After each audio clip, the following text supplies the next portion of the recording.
What's up, everyone? It's Torey Lavello, manager of the Arizona Diamondbacks. Thanks for checking in.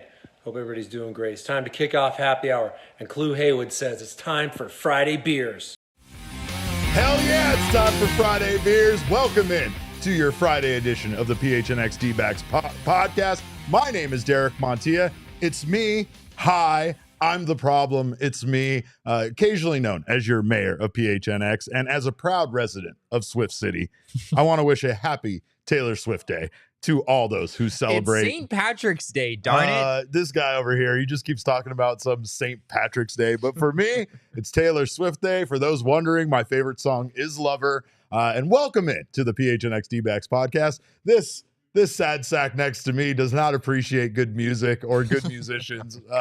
She is the artist of our generation. But anyway, he is the Thunderstick. It's the one and only Vice Mayor Jesse Friedman. Nobody asked what your favorite Taylor Swift song was, Derek. That was not. I knew they were wondering, though. I know it was a question on their minds, and I know that they were asking. I know they wanted to know before I set off once again to Swift City, where I live, to watch Taylor Swift tonight. Swift City being State Farm Stadium? No, correct? No, sir. The entire city of Glendale is Swift City for the next 2 days. That tracks. I had to change Glendale, my mail. Swift City, I believe it. Yeah, there's a new zip code. It's very complicated, but anyway, really, we know you guys are more interested now in the Arizona Diamondbacks updates, which currently is happening right now. The Arizona Diamondbacks are right in the middle of playing the Colorado Rockies. And Kyle Lewis, the Arizona Diamondbacks outfielder, has had himself quite the day, going 2 for 2 with a walk, 2 doubles, and 3 RBI. The man is having himself a spring, and he is making it very difficult on this front office to decide on who they keep up here and who they might have to send down between perhaps him and Pavin Smith.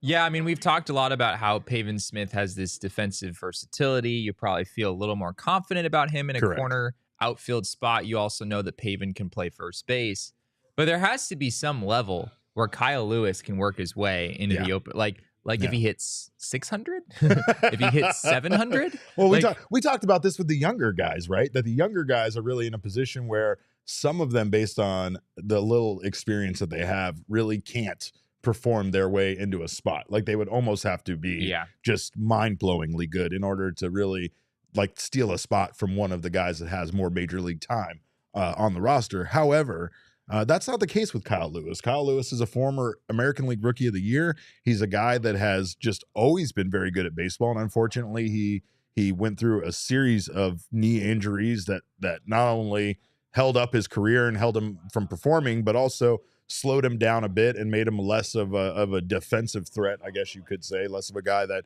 in the outfield can really track down balls. But Kyle Lewis's name has still come up as a corner outfielder for this team. Maybe not an everyday guy, but a guy that can DH and also back up the outfielders. And to be honest, I don't know if he continues to perform like this at the dish, how he doesn't make the team, right? Like just from the perspective that you have a designated hitter now and you can have him play that role even if you don't feel comfortable with him defensively in the field right now. If the D-backs can find some way that they're comfortable with to back up Christian Walker at first base, then you can have Kyle Lewis on the roster. I know Lourdes Gurriel Jr., I believe, logged some innings at first base last year for the Toronto Blue Jays. So you could look to him. I don't believe Gurriel has been used at first base at all this spring, which makes me think that he's not really an option. Because we would see him play sometime there, I feel like, if that was the case. If the D-backs were planning to use him at first base, I think you would see that. I want to say maybe Emmanuel Rivera played an inning or two at first base at some point in spring training, but he also isn't really on track to make the roster. And there wouldn't be room for him anyway. It would just continue the logjam that we have with Pavin Smith. I don't know. Does Gabby Moreno play some first base? Does Carson you need a guy to back up first base. Period. You're absolutely right. That's the thing that's in Kyle Lewis's way, and I'm still not quite sure I see how the Diamondbacks would work around that. The bigger problem is that now with the losses to the bullpen, we know the Diamondbacks are going to carry so many guys, right? But they can make those changes to the roster. They could technically, even though they probably don't want to do that, they could carry one less bullpen arm and carry an extra guy, but it's not something very likely, right? It's kind of like when at one point they had 3 catchers on this team and we kind of lost our minds about it. But part of that was due to the versatility, I think, at the time of Dalton Varsho, who could play other positions and not just catcher when there were 3 catchers on this team. But I mean, again, like Jesse said, it's not about having too many at these positions. Really, it's not about not having an adequate backup for Christian Walker, who absolutely is not going to play every single day, nor is any single player on this team for Torey Lovullo going to play every single day. He doesn't run his team like that, nor do most Major League ball clubs at this point. They should have an adequate backup, and that's the reason why Pavin Smith's name still comes up. And Smith has been doing good in he's the hitting spring. well. Yeah. It's not like he is not doing well. It's just right now Kyle Lewis is doing so good at the plate, it makes it very difficult to think that they're not going to somehow incorporate him into the lineup in some way or into the into the roster. But there's only so many guys that they can carry, right? Yeah, Jack makes a good point in the comments. Says one workaround would be keep Lewis and Smith and then option Alek Thomas, which is fair. You could send Alek Thomas down to start the season. That would open up that extra spot that you need. But I don't know if I see the D-backs doing that. I mean, Alek Thomas has played fairly well for Team Mexico. At least from a numbers standpoint, he was pretty good in spring training before transitioning to the WBC. But I don't know if I see, especially the way that Torey has talked about Corbin Carroll playing left field, kind of being cemented as the left fielder. Yeah, it doesn't sound like there's any. That implies that Alek Thomas is your everyday center fielder, pretty much. I'm guessing the D-backs would have needed to see some pretty concerning things in spring training to not have Alek Thomas on the opening day roster. But agree. Yeah, it's a good point. I mean, it's kind of the only workaround that I could possibly think of. I just don't know if the D-backs would really be inclined to go that route. When it comes to more roster news, there is Ryan Nelson, who currently is needed to kind of have a pretty good outing today to keep his name in the starting rotation conversation, and did have a pretty outstanding outing today. He went 4 1/3 innings, gave up 4 hits, 1 earned run, walked 1 with 6 strikeouts, Jesse. Pretty damn good day for Ryan Nelson. Perhaps, I might be wrong about this, but is that the best outing he's had this spring yet? Yeah, it's definitely the best outing that he's had in an actual Cactus League game. He's pitched in some B games as well.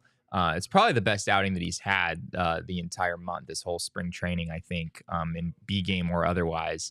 He looked good today. I had to leave in order to be here about halfway through his outings. I didn't get to see the whole thing, which I blame Derek for. Totally, because, it's totally my fault. I have a Taylor Swift concert to go to, and I was like, Jesse, you don't get to watch baseball. Come here and let's do the show. But yeah, no, I mean, there's definitely a lot. I don't know. I mean, I guess there's still a lot to play for, and we've said it several times. Even though I was very reactionary and you were very level-headed about it, we were saying that, like, no matter how well these guys do early on, it's not decided that early on. It's not decided in the first 3 or 4 starts, nor is it decided necessarily based on the outcome of the finishes. A lot of it is how well they do all spring, how well they bounce back from bad outings, and specifically in a game, how well they bounce back from a bad inning. I think that's the reason why, as Jesse's reported on, that we've seen so many starting pitchers coming back into games after they've left due to having kind of a rough inning. They wanted them to reestablish their confidence, and they wanted them to go back out there and see if they, after kind of getting shook a bit, that if they could go back out there and get quality outs. Yeah. I asked Torey today actually about the fact that the Diamondbacks have continuously used that strategy of having guys leave the game and then re-enter the next inning and then leave the game and then I mean, they've had some guys do it almost every inning of their outing, right? Which is not a great sign, right? I mean, it doesn't necessarily bode well for the regular season that you're having to use that quite as much as the Diamondbacks have. I asked Torey about that today, and he said, yes, it is kind of a concern. Like the moment that opening day comes, you can't do that anymore, right? Last I checked the rule book. So I think the D-backs are hopeful that they won't have to do it as much in these final days leading up to the regular season. But Torey also didn't make it sound like he was going to pull back from that. I think more than anything, the D-backs are concerned about having guys throw too many pitches in a particular inning at this stage, with guys still not being all that stretched out. So I think it's something the D-backs are going to continue to do, even if it's a little scary as opening day rolls around, knowing that some of these guys have yet to actually pitch a normal outing straight through without leaving the game and then coming back. Yeah, and also there's the fact that, like, starting pitchers are kind of like those of us that have, like, taken a swing at, like, a carnival game or an arcade game and you just want one more shot because you had a bad outing, right? Like that's the one thing I always hear from pitchers is they absolutely hate to sit on a bad outing unless it was that a couple of guys who will remain nameless, but like to let Caleb Smith mostly like to let that fire burn inside of him. But a lot of pitchers can't wait to get back out there and rectify a bad outing. So I think that's the reason why during spring this is so effective, is because it does. They're kind of itching when they get pulled from the game to get back out there and get some outs again, and just even if it's for nothing more than themselves to feel like they did the thing and were able to still strike out major league batters or just get those quality outs, right? Like it just helps their confidence in ways that I don't think we quite grasp at times, because it's just such a weird thing to be pulled out of a game and then be put back in. And like, I don't know, at times it doesn't really seem like it's the biggest confidence booster. Like maybe no, probably not. Maybe you just want to be left in the game to work through, a bad inning and get through it without having been removed, no matter how long it takes. But they do cap these innings. They cap how many pitches they can throw. There's a lot of other stuff going into this. And honestly, I think our next update is a big reason why. Unfortunately, we do have updates on Corbin Martin, and it sounds like the Arizona Diamondbacks are going to lose Corbin Martin, as Torey Lovullo said, for months. He has a torn lat tendon, which is going to sideline him for a considerable amount of time. 60-day IL stint is coming up, presumably. Yeah, I think Gambo reported 60-day IL, which, I mean, that's what it sounds like. Torey said months, not weeks, which is exactly what he said about Mark Melancon. And it sucks. It absolutely sucks, because we know Mark Melancon wasn't right and was struggling, but Corbin Martin had absolutely put it together this spring. He was one of the first guys that I saw throwing live batting practice who just looked dominant. And I mean, again, it's batting practice, so you could say what you want about live BP, but he looked pretty good in the Cactus League games. He did look good in the spring training games as well. And unfortunately, Martin has just had tremendously bad luck when it comes to injury since joining the Arizona Diamondbacks. And Torey Lovullo spoke about his frustration a bit. In Corbin's situation, he's probably wondering, after talking to him a little bit, like, why did this happen? He's got a string of tough injuries. There's nothing he could have done to prevent this. This is just one of those baseball mishaps, one of those situations where he was getting after it on the field and performing at a very high level, and he just got injured, and there's nothing he can do about that. I know he's probably asking the question, like, could I have done more? Was I more prepared? I don't think so. Based on what he was giving us, he was an extremely prepared athlete and functioning at a very high level. So those are my asks. He should be proud of the way he was performing. It's just unfortunate the timing of this injury. Yeah, and that's it. I mean, it's unfortunate. I mean, forget timing. It's just unfortunate, period. Like he just continues to, struggle to get to the main roster, and that's where Corbin Martin has been trying to get to ever since he became part of this organization. When the D-backs traded for Corbin Martin back in 2019, right? The biggest piece in the Zach Greinke trade. He was the thing they wanted him prior to that, right? Yeah, he was a guy the Diamondbacks had targeted for a while, and the only reason they were able to get him is because he was in the process of going through Tommy John recovery, and so there was a little bit more risk there, and the D-backs were willing to take that risk. Unfortunately, it hasn't really paid off, Derek. It's felt like ever since Corbin Martin came over to the Diamondbacks organization, he got back from Tommy John, but there's just been one injury stint right after the other. I think this is like his fourth official injury stint. And of course, it sounds like it's going to be a while. Officially, there's no timetable for Corbin Martin's return, but Torey was able to fill us in. This is going to be months. It's not like he's going to, start throwing again in a week or anything like that. But yeah, I mean, I count going through Corbin Martin's Diamondbacks career between AAA and the majors, I count a total of about 140 innings, something like that. The D-backs made this trade in 2019, right? It's been almost 4 years since that trade happened. God. Corbin Martin hasn't even had enough innings pitched for basically one full season at this point, and it sounds like he's not really going to get that this year either. Do you have any other injury updates? I know Jake McCarthy was scratched from the Jake lineup McCarthy today. was scratched with flu-like symptoms. Okay. It's been a little odd. Almost every single day from the D-backs Twitter account, they tweet out the lineup, and then they inevitably amend it 45 minutes later, and somebody gets scratched, and then we have to go through and ask Tori what it is. Yesterday was Christian Walker. He seems to be doing fine. I think the team is still kind of slow playing him a little bit after that hit by pitch on Monday's game. No big concerns there, though, I don't think. And then, Jake McCarthy scratched from the lineup today. That was just flu-like symptoms. And Torrey said rather than, letting it run its course through the clubhouse at this stage, you might as well just send the guy home and try to keep everyone well as much as possible. But no big concerns with that one either.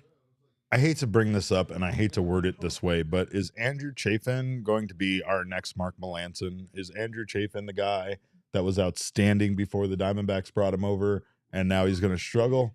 Or is this just me overreacting to spring training? Usually people hate me during this show, Derek. They hate me for saying things like that. But I think they hate you after saying that. No, it's fine. I accept the hate. And honestly, I really am concerned because, of course, it felt like Andrew Chafin was the guy that, especially I was, after I wanted them to pick him up, especially considering how well he has pitched since he has left the Arizona Diamondbacks. And he just has had a rough start so far this spring. Yeah, Andrew Chafin. I want to chalk it up to that. Yeah, I mean, the velo has come up a little bit. It was pretty low at the beginning of spring training. I'm looking at the numbers from today. It looks like he hit 92, which is pretty consistent with where he was last year. There's also some 89.8 and 90.4s in here, so it's a little bit lower than where it was at the end of last year, but nice to see that come up. The effectiveness, though, has not really been there for Andrew Chafin. It's a super, super small sample size for him, so you have to take these things with a grain of salt, of course. But 4 1/3 innings, an 8.31 ERA, a 2.77 whip. He's had traffic on the bases all over the place. Ooh, 2.77. It feels, and I haven't done any kind of crazy research on this at this point. It feels like when the D-backs have had veteran relievers who come in and really struggle in spring training, doesn't tend to change once the season starts. Oof. If I remember right, Mark Melancon, pretty similar last year. I don't recall Ian Kennedy. I feel like if I'm mistaken, I could be wrong about this. I almost feel like I'm revising history potentially on this, but wasn't Mark Melancon still kind of good to start the season last year and then he fell off? Or No, was he I just don't- bad right out of the gate? I think he was pretty bad right out of the gate. All right. Yeah. Well, I don't know. I digress. I hope that that's not the case. It's too early to say anything officially with Andrew Chafin, but I will say the velo was pretty low at the beginning of spring training. It's ticked up a little bit. It's still a little on the lower end. Something to monitor. He's walked a lot more guys than we saw him walk last year. That's kind of a big change that Andrew Chafin has made since he left the Diamondbacks. He doesn't really walk that many guys anymore. Spring training, he's been a little all over the place. So hopefully that resolves in the next couple of weeks. Hello to all of our friends, by the way, in the chat, including Jack Summers, Charles Woodall Pike, and Chris. Make sure if you guys are here right now, I have a little special treat. It's Friday. You know what we do on Fridays? We have one more Mountain Mike's pizza to give away. So drop that pizza emoji in the chat, and I will be sure to enter you into a drawing for a free 20-inch pizza, pepperoni pizza. I love their pepperoni pizza. It's like my favorite over at Mountain Mike's. So let's pick up the Friday vibes. Chris says this is not Friday vibes, right? I'm sorry. This is reality. This is where the injuries start occurring.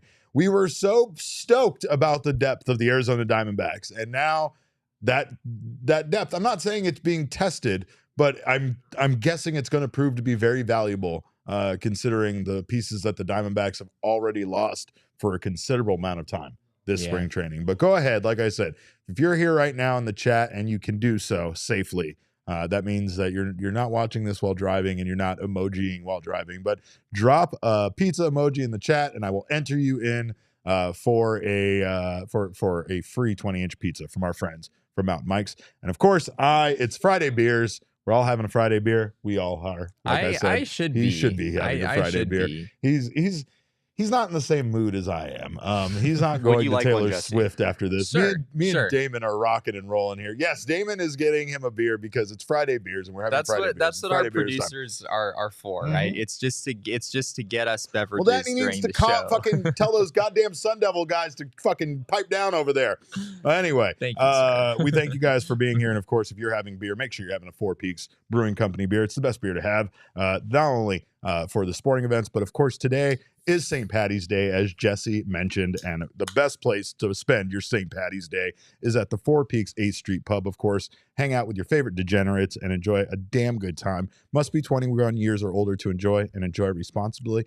Also, check out Four Peaks this month. They have all sorts of wonderful stuff going on. Their spring training tours throughout the month of March. They will show you how they make the beer, and they will show you where the ghosts hang out at the 8th Street Pub. And they also have their beer There are week many ghosts. There are many ghosts. Yeah. And also check out their beer Friendly week ghosts. calendar. Some of them. Some of them. Some are drunk and surly, but that's what you get at a brewery. But fourpeaks.com/events for all your beer week entertainment. And make sure on your way out there to Four Peaks, or if you're not making your way out to the 8th Street Pub, you grab your Four Peaks at our friends at Circle K. Fuel up at Circle K, not only yourself, but your car, your family, everything. Check out your local Circle K for the best coffee, beer, snack selection, and premium gas. Of course, sour anything is the best road trip snack. Again, that's just my opinion. I cannot eat the sour gummy worms on the show because I've learned they do terrible things to my mouth while I try to talk and be, say words which are already hard for me to say. But make sure you stop by Circle K and pick up your favorite snacks for your road trip. I got a new car, Jesse, and I cannot wait to take a road trip in my new car. And one of the things I need for my new car is gas. So make sure if you need gas to partner up with us and our friends at Circle K, check this giveaway opportunity out. You text PHNX to 31310 for an opportunity to win a $500 gas card. See show notes for details. They are pulling that gas card next week. They're picking a winner for that. So if you haven't entered yet, make sure to enter. Again, we are teaming up. $500 in gas money. I think I've said it before. That's like the most valuable giveaway item we've By basically ever By had. far. Like I've said that about, there's things that I've said like, okay, if you like that item, then yes, you can stock up on it and whatever. But we all need gas. We all have cars. We're all going places. So of course, that is a very valuable. Have you ever very had that gift. thought that like when gas was cheap, you were just gonna go buy a bunch of containers and just fill them all up? Jesse, one Stock time up. when I was younger, when I first started driving, gas at the AM PM by my house was 75 cents a gallon. Oh my gosh. That makes me feel like I'm telling an old-timey old man story right there. That's exactly what It makes you're me feel selling. like, oh, when I was a kid, candy was a nickel and movies were only 10 cents and they gave out free popcorn. Yeah, that's what it feels like. But anyway, now what you need to do is check out Circle K because they have excellent prices on gas and they have the best snacks and everything that you need on your quick pickup in your quick stops. So again, we're excited to partner with our friends at Circle K. And of course, check out that giveaway opportunity. Again, text PHNX to 31310 for an opportunity to win that $500 gas card. And again, pick up our friends at Four Peaks while you're there at Circle K, getting your other snacks and such. We know that Circle K is going to be there, but what we don't know is if Arizona Diamondbacks games are going to be there. And I don't mean take place. They are going to take place, but we don't know who is going to televise or if they are going to be televised because Diamond Sports Group did not make its rights payments to the Arizona Diamondbacks. That rights fee payment, as we talked about previously, had an extension period, had a grace period until last night at midnight. Diamond Sports did not make that payment. According to a report from Sports Business Journal, Diamond has said they expect to continue to broadcast games during the bankruptcy process. But the thing, Jesse, that is not clear is which games they're talking about broadcasting. There are still 4 teams that they completely do not plan on paying these rights payments to. The next team that's payment is due is the San Diego Padres. Now, there's a vast difference in viewership, I guess you could say, between San Diego Padres games lately and Arizona Diamondbacks games, in case you're wondering why the D-backs were the first team that Diamond Sports Group decided to not pay. It is the team with the biggest discrepancy between ratings and how much they were paying the team essentially. Yeah, like how much money they were bringing in and how much money they were shelling out. Correct. However, Diamondback situation, not great. Not great. But the bigger thing that's the problem here, Jesse, that I find with Diamond Sports Group that I don't think people are talking about enough is the Diamondbacks are not the top company, essentially, that Diamond Sports Group owes money to. The top company, the top creditor that Diamond Sports Group owes money to is DirecTV. And they owe DirecTV $40.1 million. So the thing here that I think comes before whether or not Diamondbacks games are going to be broadcast on Bally Sports Arizona is going to be if DirecTV as a provider still airs Bally Sports in any regional sports market as a channel. We know that when DirecTV tends to butt heads with networks, they'll throw up that thing saying DirecTV is currently not, is currently working on something with this channel or whatever, but you don't get to watch the channel, right? So this could potentially not just impact the Arizona Diamondbacks, but could impact all 13 MLB teams that are currently under contract with Bally Sports or Diamond Sports. Yeah, I mean, in the Diamondbacks case, they obviously want their games to be televised. Correct. So even 1000%. though they're not getting the money they're supposed to get, they're not going to be like, oh, take a hike, we'll find someone else to do this. They're like, no, please, would you please still do this? Would you please still televise our games as you're supposed to? Whereas DirecTV, we don't know a whole lot about this situation, but just from a logic perspective, DirecTV would be more in a position to be like, oh, if you're not going to pay us, then we're not going to deliver this to our customers. Right. Because, I mean, any cable network at this point is, they're not exactly flush with cash, right? I mean, it's tough out there for some of these cable companies at this point. So, I don't know exactly how this is going to pan out.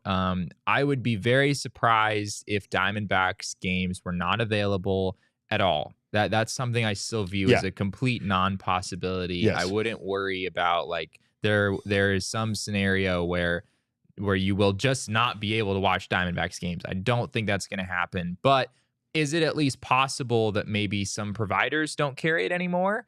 Yeah, I think that's at least possible. So, and that's my bigger concern. But then MLB has already said that they are going to step in and broadcast games, and we don't know what that means necessarily. But if they do, it won't be on the Bally Sports channel. So if a disagreement comes up between DirecTV and Diamond Sports, and that channel is off air, MLB has the MLB network to broadcast games, as well as being able to do it through the .com website that they could potentially broadcast several games and just kind of have you stream it, I guess. Yeah. It just isn't ideal, right? It's obviously not ideal to do it that way, and it's going to not be ideal for a lot of us to not have it on our televisions through a channel that we pay for if you are a DirecTV subscriber. You're definitely if people have been watching Diamondbacks games a certain way for a long, long time, and then suddenly whatever that way that they've been watching those games disappears, you're probably going to lose at least a portion of your audience. Yeah, some people will find out. Yeah. Some people will do the work of figuring out how to watch those games still. Point.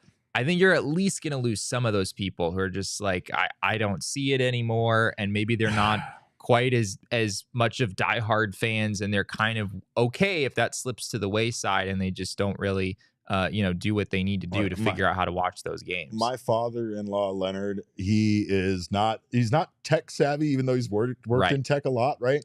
But he tries to go through every avenue he can, and unfortunately, in some cases, it involves him downloading some pretty shady applications and websites just so that he can try to watch Diamondbacks games, right? But again, part of that is the fact that you and I that understand the danger of some of these websites might not be willing to even go down that path, where this man is unstoppable. You're not going to separate him from his sports teams. He will find a way to watch it no matter how impossible you make it for him, right? But at the same time, too, he's also just risking his internet connection and his computer's livelihood with all of those, websites that he's going to and stuff, right? So people keep mentioning Channel 3, Derek. It's because people want Channel 3 back. Again, you just brought it up. You just said the way that we used to watch games, that's the way that people used to watch games. And honestly, there's something nostalgic and heartwarming about it, but there's also something that's kind of awesome about being able to watch a baseball game if you have nothing more than a set of rabbit ears and a 20-inch tube television. You know what I mean? Like, that's part of it, is that people want to be able to watch baseball no matter where they're at. And there is something about, Channel 3, the ease of just having a local channel broadcast it, that feels right about that. Most of us grew up with that. So most of us don't want that, don't want it, a different way. Now, one thing that's interesting is Diamond Sports Group has said that they expect to continue to broadcast games during the bankruptcy process. Here was a quote from the Diamond Sports Group CEO, David Preschlak, who Poor said, guy. yeah, this guy's just going through it, man. DSG will continue broadcasting games and connecting fans across the country with the sports and teams they love. The financial flexibility attained through this restructuring will allow DSG to evolve our business while continuing to provide exceptional live sports productions for our fans. I don't mean to laugh through that. It's just hard to take that with a straight face, right? Like, are you kidding me? They're almost making it sound like this is a positive thing that's going to help them. And in the end, I can't imagine Diamond Sports Group exists after all this is said and done, and continues to broadcast games in any way, shape, or form. I mean, they'll be acquired. I mean, they won't just dissolve entirely, I don't think. Sure. And that's the reason why, in the very first place, Sinclair made it a completely different entity, separate from Sinclair Broadcasting Group, so that Sinclair would not have to take on this financial responsibility. But this thing's been a disaster since the beginning. When I brought up the fact that they owe DirecTV $40.1 million, the one thing this group of just absolute degenerates had to say here at PHNX about the deal was, like, that sounds like Bally Sports is hustling backwards. Like, why are you paying DirecTV all of this money? Like, I get it, but it's part of the deal when you're broadcasting as part of their group, and the financial structure that goes with being a part of DirecTV. Now, one thing that Diamond Sports Group is saying in all of this is that they've done nothing but lose subscribers since they joined DirecTV. So they're almost making it sound like the DirecTV deal was bad and that it's done nothing but go downhill since they made it, thus putting some of the blame on DirecTV as a whole. But let's be honest, since this is facts from this article on Sports Bit. What is this one? Sportico. This one on Sportico from Barry Bloom, by the way. Famous friend of the show. Also a well-known Muppet in the press box. Since hard launching its Bally Sports Plus app, which is the digital content, the way you can access it without a subscription, last September, Diamond Sports Group has amassed 200,000 direct-to-consumer subs. In June 2021, Sinclair projected that its DTC service would attract 4.4 million subscribers, and they've only amassed 200,000. Like, it's weird to put an only in front of 200,000, but yeah, last I checked, 200,000 was only about 5%. I was going to say, it's not. Remember the million seconds and billion seconds conversation, Jesse? This is hundreds of thousands of seconds versus million seconds. Like, this is just a vast. And I mean, again, these are projections that you're providing to shareholders and people that are investing in you, believing that your app is going to reach this level of subscription. It did not. And a big part of it was because from a lot of people's perspectives that tried using the app and tried to be a consumer on this app, that it sucked and that it was not reliable and that you couldn't reliably watch games on it. I will speak from experience and say I've just signed in as a DirecTV, with my DirecTV provider information. And I've never really had a problem with watching games when I've been out. However, I've never at any point relied on it as my primary source to watch games. And sometimes if it does have glitchy issues, I'll just shut it down and watch it on TV. Or if I'm out, I just don't need to pay attention to the game anymore at that point. So that's, I mean, we're talking about the Bally Sports app and like where you can subscribe so that you get access to, I guess it would be Suns, Coyotes, Diamondbacks. Yes. Cardinals would be a separate thing. Do they have an app where you could actually watch it on TV? Or is it just an app for like your smartphone or your tablet? Because as far as I'm aware, I don't think they I'm a big Apple TV guy. I'm not sure if they have an Apple TV app. I have this issue with PlayStation 5 too, where PlayStation 5 does not have a lot of apps that you would think that they should have available for content providers. Like I don't believe there's a Paramount Plus app on PlayStation 5. So Yeah. it wouldn't surprise me if they didn't. But again, It looks like that they speaks do. It that looks like they do have an app on the Apple TV. okay. I was gonna say, because that would speak to, again, the availability of the app, and again, how available you make it makes a huge difference to these subscribers. But the bigger thing here is that it looks like, honestly, MLB might have more than one reason to step in and help televise these games. And then that's part of my concern too, is there's 13 organizations then that MLB would have to step in and broadcast. That's a lot. That's a lot to take Yeah. on. And I don't know if they have the availability to make it so that all of those games are available, should something go down with DirecTV, right? Because Yeah. that's now kind of trouble looming on the horizon for Bally Sports, or for us as baseball lovers, I should say. I feel like the issue with Bally Sports Plus is that there aren't that many people who are okay not having access to ESPN or any other cable channels at all other than just Diamondback That's a Suns good and point. Coyotes games. Yeah, that's a good point. And so it's like, well, yeah, I mean, Bally Sports Plus is cheaper than, like DirecTV Stream or one of those streaming services that gives you a bunch of cable channels. But I think a lot of people are like, well, yeah, I'll pay a little bit more because I still want ESPN. I Yeah, still want like the sure. cable news channels or whatever. Whereas otherwise, I mean, if you're just getting Bally Sports Plus, then you're just getting those teams.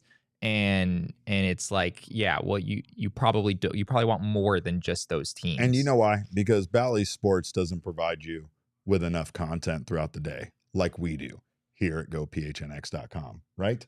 Get yourself a Diehard membership and get all of the content. Be here all of the time. We know some of you guys are. We've spied on you. We know. We watch the other shows. We see you guys here all day long, and we appreciate you. We love you. Whether you're here just to watch us or you're here to watch every single show on the network, our hope is that we keep you tuned in all day long and that we are providing you with all of the updates that you need for your Arizona Diamondbacks and all of your Arizona sports teams, right? But of course, we know you have other interests. Sometimes you got to go watch Last of Us or other stuff too. We got that covered too. G-rated. I'm on that one. Check it out. Don't leave anywhere. Stay here on the PHNX Sports YouTube channel. Subscribe to this channel. Sign up for notifications. That way you don't miss when any of our shows go live.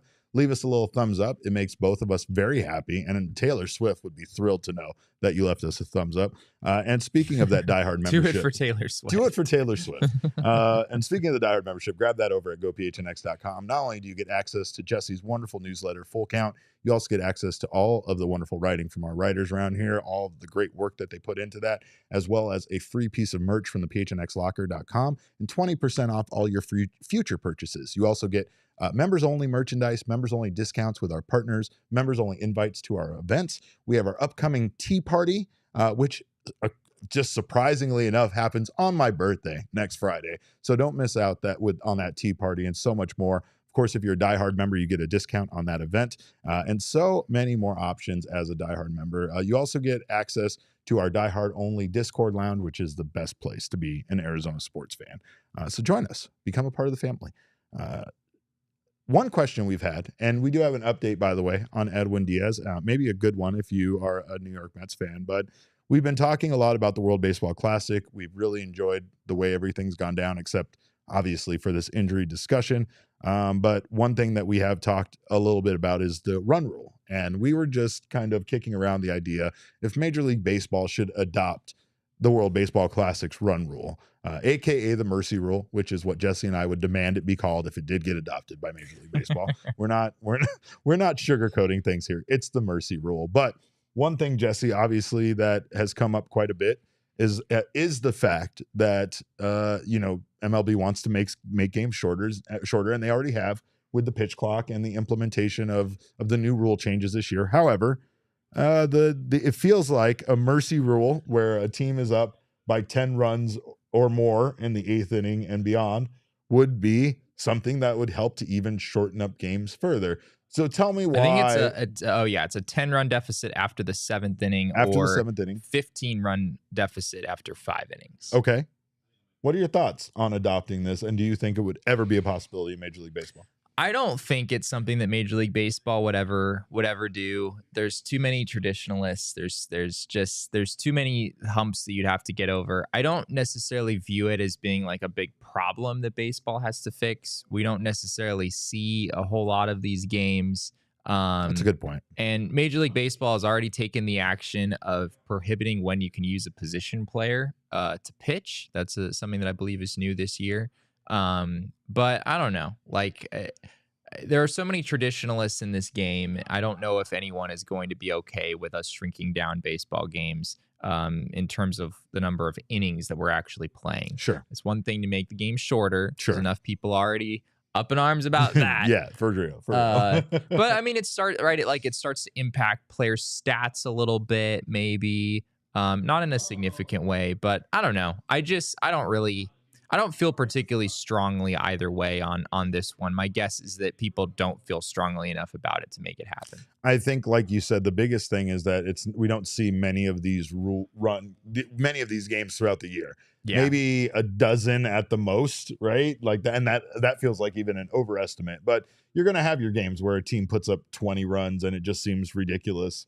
Nobody even stays till the end because once you're up by 10 runs or more, fans start exiting the building because they want to get home and they want to beat traffic, right? So, but I also think that maybe gambling might impact that, right? Like, I mean, there is the idea there that there are run lines and times where a team might come back and even reduce a deficit beyond a certain point where it could change gambling lines. So, I mean, I think that's part of it too, especially with, especially with, sports gaming being so widely accepted. But I mean, I don't know. I just think that when they talk about things to shorten games, these few completely ridiculous blowouts seem like they could call it a little bit earlier, but I mean, there's just not that many of them. In a 162 game season, it's a handful. You can probably count them on one hand how many games would actually be subject to these rules.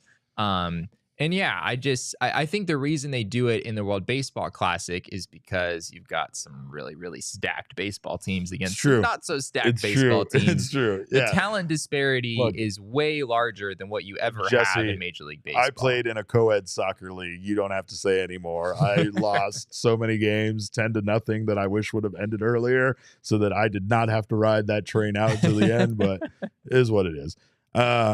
Edwin Diaz, meanwhile, season-ending injury, not good for the World Baseball Classic. However, I am very pleased to see a lot of people defending the World Baseball Classic and saying that this injury did not occur because of it. That made me feel very good. And again, like Jesse sent me this tweet from Codify that said that 61% of Puerto Rican households were watching the game between Dominican Republic and Puerto Rico. Yeah, but it was meanerless, Derek. But it's nobody cared. Meaningless game that it's nobody a meaningless cared tournament. About. Are you fucking kidding me, bro? 61%. Like, there are like 37 cities on that tiny island. I visited almost every single one of them. It's Can wild. you imagine 61% of the U.S., like of people in the U.S. doing anything at the same time? No, not at all. Not at all. And I mean, there's something to be said, like, because I've been in Puerto Rico during like political election season, and just that shit is wild. Yeah. I can only imagine the reaction, the celebration that was going on the island after they beat the Dominican Republic, right? So when people say that the celebration by the guys on the field was ridiculous and unnecessary because it resulted in Edwin Diaz's injury, don't understand, again, how big of a deal it is for these small communities to see their team overcome the adversity of a juggernaut like the Dominican Republic team and how much joy it brings them to advance in a tournament like this. It absolutely means the world. We talked about Japan, over 25 million households watching it in Japan. That's definitely not Puerto Rico. You're not getting that many millions of households watching at 61%, but it's still a substantial, amount of the island watching this tournament. And like Jesse said, it means so much to so many people. I don't know how you can call it meaningless. What happened to Edwin Diaz is unfortunate, but based on information that came out today, the Mets will not have to pay his contract this season. Major League Baseball has an insurance policy for this tournament that should a guy have this exact thing happen, that Major League Baseball will actually take over and pay his salary for the season based on this insurance that they've taken out. So it's a great thing for the Mets. I believe it still may count against their cap. But I mean, there is no cap, well, Derek. you know what I mean, against their what Steve, word did you just I'm sorry, man. Their Steve Cohen luxury tax is what I meant, right? Is this football we're talking about? What is this about a Cohen cap? luxury tax, as they're starting to call it. But I think it's a great. I think that's at least something that a lot of people. I mean, again, it's not. You're not going to tell that to a Mets fan and have them be reasonable about it. But I mean, for the most part, it is them doing something to try to make up for this loss of a player that some might seem as a meaningless tournament, but others it means the world to. Yeah, I mean, 61% of Puerto Rican households watching that game. I believe, according to Forbes, 40% of all U.S. households watched the Super Bowl this year. So you had a pretty significantly higher portion of Puerto Rican households watching that WBC game than U.S. households watching what is widely regarded as the biggest game that happens in the U.S. every year. So, yeah, I think we hopefully have debunked that myth at this point. But Charles Woodall Pike brings up the Czech team again. I know we've talked about it a lot, but man, that Czech team is a movie waiting to happen. And we might have to make the movie, Derek. We'll do it. If no one else is going to make the movie, we'll take the producer credits on it. We'll pump out a script. We'll fly out to the Czech Republic and we'll make it happen. We'll make it happen. It's fine. But yeah, it's good for baseball. It's fun. And man, I can't believe I'm missing tonight is Puerto Rico versus Team Mexico. I can't believe I'm missing it. Yeah, but you're going to Taylor Swift, so you don't actually care. I'm a little torn. Maybe I'll find a TV at State Farm Stadium, but we got pizza to give away, so let's give away some pizza. Can I just say real quick? Well, let me say really quick. If you haven't dropped a pizza emoji in the chat yet, do that right now. I'll add you to the spinner, and we'll enter you in to win a free 20-inch pizza from our friends at Mountain Mike's. Go ahead, sir. So it's sort of an interesting connection here, talking about Edwin Diaz and the fact that the Mets had this insurance policy.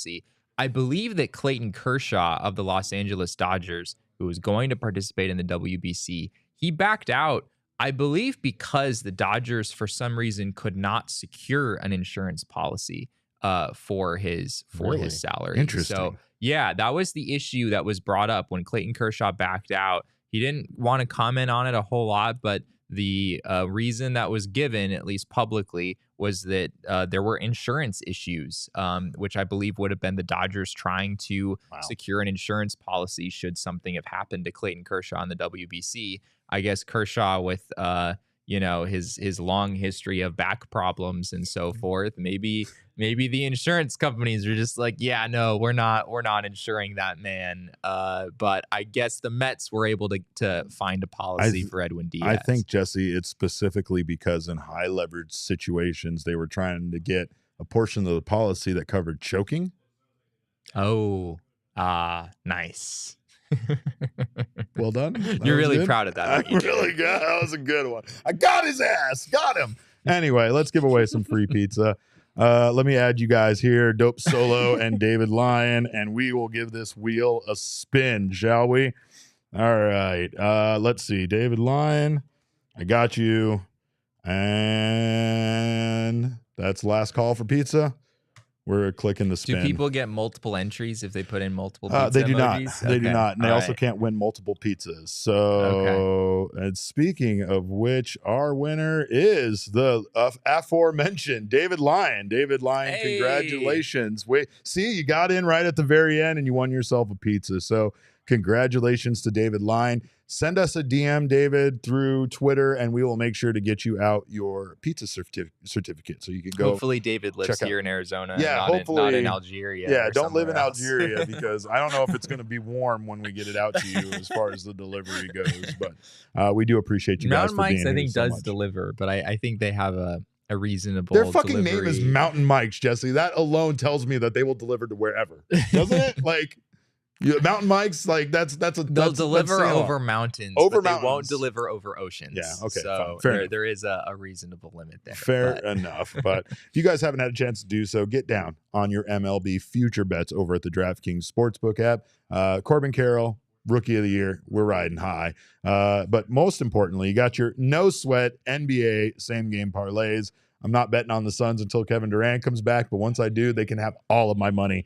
If you're a new customer, you can download the app now and sign up with code PHNX. New customers can bet $5 on the NBA and get $200 in bonus bets instantly only at the DraftKings Sportsbook, an official sports betting partner of the NBA, with code PHNX. Minimum age and eligibility restrictions apply. See show notes for details. And of course, don't forget, you get your bets down right now on the WBC. We're riding with Team USA, and we are riding with Team Mexico, even though I will be secretly rooting for Team Puerto Rico. You hedge your bets emotionally. It's like what Shane Diefenbach says. You got to make sure that you win in some way, shape, or form. But also make sure to get your tickets if you are trying to score last minute tickets. I don't know. We don't have any more WBC games here at Chase Field. Jesse sent out our sad tweet from our account of basically him closing the doors on Chase Field. But you have so many more things to get your tickets to, including maybe you can get your tickets to tonight's Taylor Swift concert or tomorrow's Taylor Swift concert. Don't forget, she's here for 2 nights, and you can get that over at gametime.co. It is all about procrastinating. We are all about procrastinating. We're all about rewarding procrastination over at Game Time. You can save up to 60% on tickets when you buy your tickets last minute. The best way to support us is by buying your tickets through the link in the description below. And before I go to listen to the aforementioned Taylor Swift, I do have to give a very special shout out. Happy birthday to my sister-in-law, Shannon. My sister-in-law is the embodiment of St. Patrick's Day. Ooh, like I love that. if you could make St. Patrick's Day into a person, it would be my sister-in-law, Shannon. So I love you. Happy Ooh. birthday. My brother's birthday is also this weekend. Dax, happy birthday to you as well. Bunch of March birthdays. Your whole family, just all We all birthdays celebrate. It's within a this of week. each This other? is What the is week of the this? birthdays. We celebrate Okay. them. They are a couple who have their birthdays right next to each other, and I can't. Like, that's the best, right? Like, Yeah. when you can, except for the fact that, like, who takes over, right? Like, my wife spoils me on my birthday, and I spoil her. If your birthdays are together, who spoils who? Do you just everybody forget? Is it a push? Yeah, See, I don't know if I like either that. you just call it off and don't do anything special, I or hate you that. both See, have that's to find a way exactly to what you spoil would each do. other. That's exactly what you would do. I knew it. But anyway, we thank you guys, of course, so much for being here. You can follow us on Twitter. My shenanigans are going to go on all night long. And I got my little daughter here with me, so it's going to be a daddy-daughter date night out at Taylor Swift. But you can follow me on Twitter at cap_caveman with a K. This guy is at Jesse and Friedman. He will not be at Taylor Swift. Damon will be at Taylor Swift, though. Damon, what's your Twitter? Is it Damon Dog? At Damon Dog, DAWG. There it is. Follow him because we're going to Taylor Swift. We know what's up. But of course, our show is at PHNX_Dbacks, and all roads lead to at PHNX_sports on Twitter, Instagram, and Facebook. D-backs got to win. D-backs 4-2. D-backs Game is gonna over. win. There we go. That's a good thing. That's a good thing. Even though Carlos Vargas, a scoreless inning with a strikeout, looked good. Zach McAllister, Andrew Zach Chafin McAllister. wound up working out of that inning. Kyle Nelson had a couple of strikeouts. Pretty good day all in all for the D-backs bullpen. Excellent. Well, we don't have bad blood, of course, but I am going to go enjoy a wonderful night. And in the meantime, you guys do too. On behalf of Damon, Jesse, Taylor Swift, and myself, we thank you guys all for being here. And remember, kids, baseball is fun, but it's so much more fun in that lavender haze.